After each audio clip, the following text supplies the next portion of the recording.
Have you ever wondered if it's possible to heal from trauma without medication, like by working directly with your body's own wiring? Well, that's exactly what we're diving into today. We're exploring some really practical, science-backed ways to teach our nervous system how to feel safe again. And it all kicks off with one simple but really profound question. So how do you do it? How do you actually teach a nervous system that might be totally wired for danger? After everything it's been through, how do you teach it to finally feel safe? It sounds like a huge monumental task, right? But the answer, well, it might be a lot simpler than you think. Because here's the thing. Real healing doesn't usually come from some big dramatic breakthrough. Nope. It's actually found in the small, consistent things we do every single day.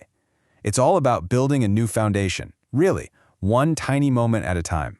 Okay, so our first tool for this is a practice called grounding. I want you to think of it like dropping an anchor in the middle of an emotional storm. It's what keeps you steady right here and right now.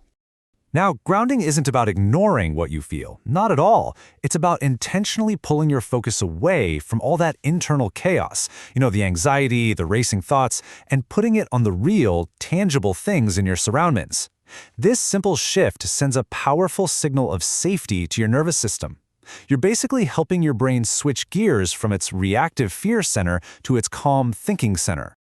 And a perfect, super accessible way to do this is the 5-4-3-2-1 method. It's so simple. You just name 5 things you can see around you.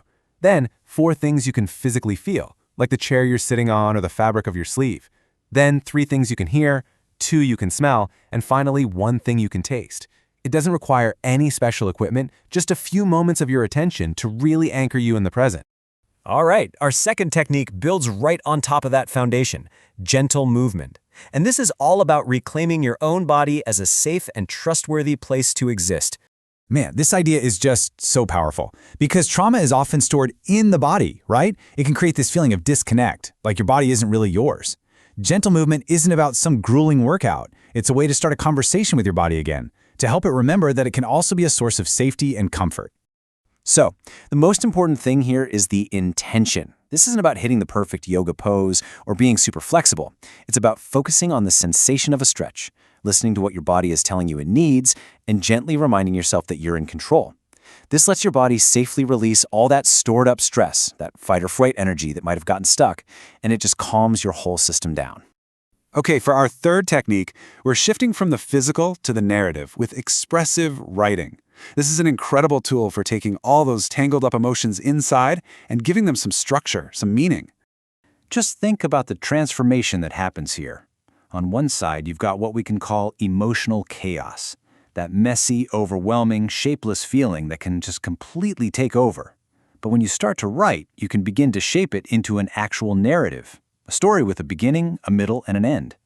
That process by itself is just incredibly healing. And that's really where the magic is.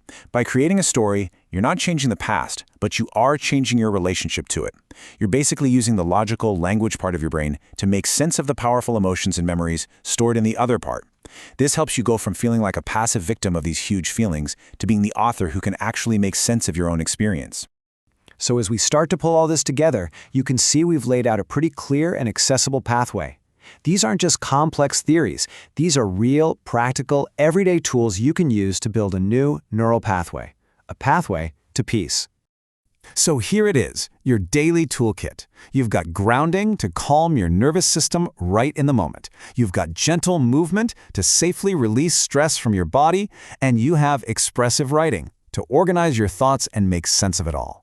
Each one is powerful on its own, but when you put them together, they create this amazing system of self-support. And honestly, this brings us to the most important takeaway from all of this. It's not about how intense you are, it's about being consistent. The path to teaching your nervous system to feel safe again is paved with these small, repeatable actions that you do day in and day out. So, I'm going to leave you with this question.